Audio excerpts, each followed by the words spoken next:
The past, the present, the future. This is Friday Night's Fright. What the planet is listening to. Hey guys, this is Ian Austin of Friday Night Fright fame, back with another Friday Night Fright Limitless episode, this time on X-Men Dark Phoenix, and oh boy everybody, this was a special movie in so many ways. Let me count the ways. I feel like we're in a good age for superhero movies, comic movies. Could be a bit more variety, sure, but in terms of quality, they seem relatively high at the moment. And this year we've had Shazam, we've had Captain Marvel, we've had an Avengers Endgame, which is a pretty good record. No, Shazam is a very watchable, very competent movie. Captain Marvel isn't a perfect movie, but Mill's section with Nick Fury and Captain Marvel being buddy cops together is really good, and Avengers Endgame is amazing. And then fucking Fox decides that they're going to throw their hat into this race with X-Men Dark Phoenix, which is the second time they tried doing the Phoenix storyline in a live action movie, and it's the second time they've completely shit the bed, because it's clear at this point that you need a deft hand to tell the story, and you can't do it in under 2 hours on screen. It doesn't work. You cannot tell that story in that amount of time. It needs either more time or a really tight script, which this clearly does not have. And that's not a criticism of Simon Kinberg, because obviously this is a mammoth undertaking to tell Phoenix's story. But at the same time, he wrote X-Men 3 The Last Stand, and he couldn't pull it off then either. And now he's writing and directing it, and he can't pull it off. And I think there's a certain point you just need to go, I can't do this. It's good to try, do or do, but like Star Wars and Yoda say, do or do not, there is no try. If you can't do it 2 times, then maybe you should walk away. That said, what is my honest take on this movie? I would say it's very entertaining, but in the wrong ways. It's schlock, it's a bit of a car crash, the acting is not particularly infused. Fassbender, McAvoy and Jennifer Lawrence can say otherwise in interviews, and I don't know what their thought process is, but maybe their acting is on cut. Their good acting's on cutting room floor, because it sure ain't in this movie. And all comments of, we did this for Simon, where Simon chose the wrong takes to put in this movie, if you guys are that infused about it, because yeah, it's not, in terms of technical quality, coherence, it's not very good in those regards. And I'm going to go into spoilers now, so if you don't want to listen to spoilers, I would probably say this is a 2 out of 5 movie tops. Not sloppy, ham-fisted, odd, set in 90s. I know everyone jokes about this every time, but this movie's set in fucking 90s, and the young X-Men who are in Apocalypse, they don't act like they've aged 10 years. It actually, it's been a few months since that movie. But we make think it's been 10 years. So I assume we just have to go over a rolling timeline thing here, because it does make any sense anyway. But anyway, here's the spoilers. So if you don't want to listen to spoilers, tune out now. But if you're still going to listen from 4-minute mark, you're going to get spoiled. And honestly, I'd still say you should see this movie anyway, even if it gets spoiled, but it's nice going without any spoilers. Okay, so if you're still listening, here's time for spoilers. What in the ever-loving fuck? That's the first spoiler. What in the ever-loving fuck? Why does the US government or UN or whoever the fuck, why did they give Magneto a fucking island? Obviously, I get the reason from comic books. He has the island in movie, because in comic books he has several islands and an asteroid called Asteroid M at one point. That's fine. But why would anyone give Magneto in the movie universe an island? The last time we saw him, he destroyed Egypt and Auschwitz on cinema, in screen, publicly, and joined up with a fucking genocidal cosmic villain named Apocalypse and tried destroying the entire fucking planet of Earth to reboot everything. That's the last time we saw him. And now he's chilling out on an island with a bunch of trailer park mutants. That doesn't make any sense. On any stretch, that makes no sense. But no, it also does make sense. Charles Xavier has a phone connecting him to the president. In his office, he literally has the equivalent from the Batman series with Adam West, the red phone connecting Batman to Gordon. Charles Xavier has a phone connecting him to the president. I understand that they saved the day in Apocalypse, I get that. But it is so ridiculous that after all these movies of trials and tribulations and struggles and all of that, that suddenly they're literally seen as the Fox equivalent for the Avengers. Absolutely ludicrous. Then there's the fact that the main part of this movie, the main core of the movie, relies on Sophie Turner as, you know, Jean Grey, Dark Phoenix, and I think she does a really good job. I think she does a really good job in the movie.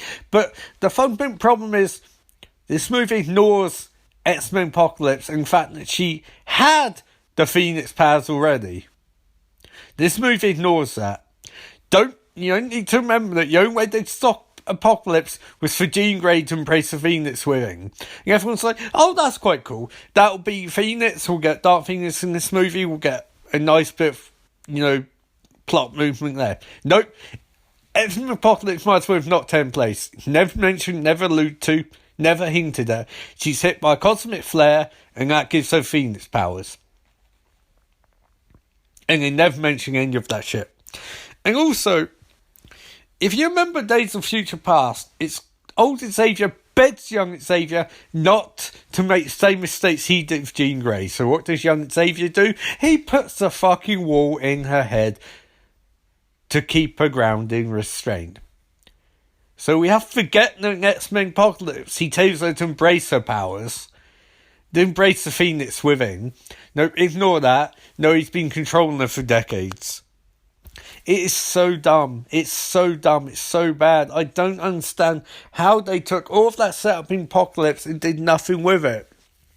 Is it just a thing they do now with X-Men movies? Because they did this in Days of Future Past 2, where it ended with an intriguing cliffhanger where, oh my god, Mystique as Wolverine. And then in the next movie, it doesn't bring that up.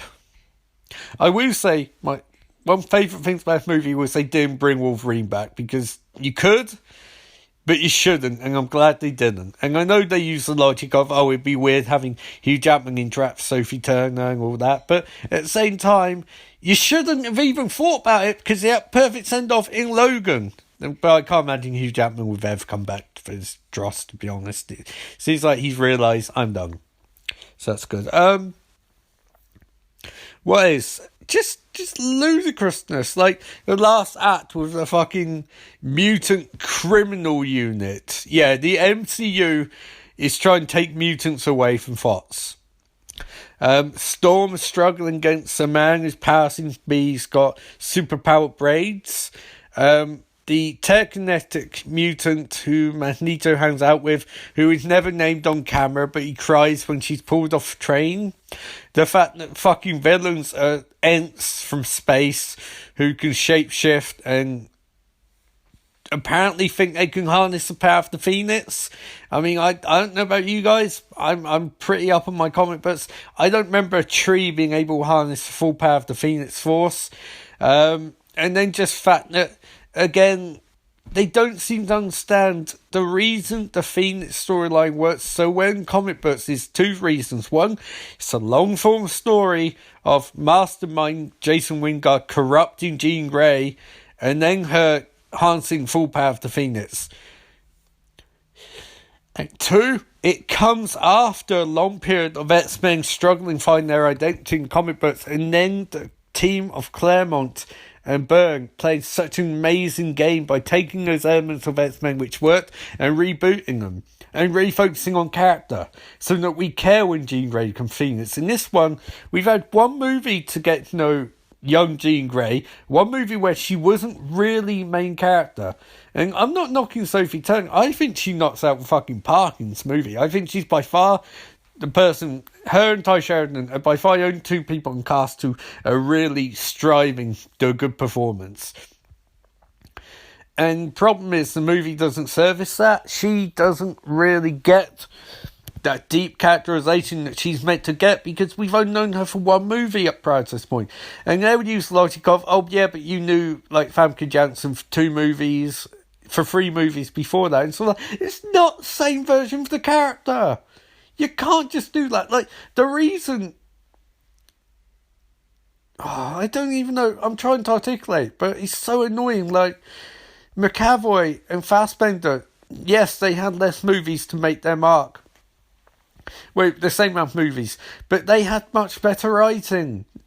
This is just not very good writing, and it's like, this is our reward for 19 years of following the X-Men through their franchise. This is our reward. The second attempt to make a Phoenix movie, and they screw it up. So I mean, it was entertaining. I won't say it wasn't entertaining. It's an entertaining bunch of schlock. Ludicrous reshoots, clearly, obviously visible on screen. The villain, who's a tree from outer space, who wants to use the Phoenix Force to remake their planet and then decides to just destroy Earth. The motivations were over the place. And then to repeat the same mistakes they made last time with the Phoenix story, to double down on them after you spent years after writers have spent years criticising them, they double down on them again. And this is the last X-Men movie that we'll get from Fox. You know, it's like, oh, so irritating. But at the same time, like, if you want to laugh, to see stupid shit like Magneto and Jean Grey fighting over whether a helicopter's going to stay on ground or, fly away. This is a movie for you. I was very entertained watching it, but it's a very, very mediocre movie in a lot of regard. So that's my review. That's my review of X-Men fucking Dark Phoenix. They messed up again. Marvel will probably never do Dark Phoenix story now, because it's 0 and 2 on screen. There's no upside there. So, yeah, this is the end of X-Men at Fox, but who knows what the future will hold for Marvel Cinematic Universe. Anyway, until next time, which will be Friday, and will be Ghost Stories, this is Ian Austin signing off saying, remember, life is beautiful.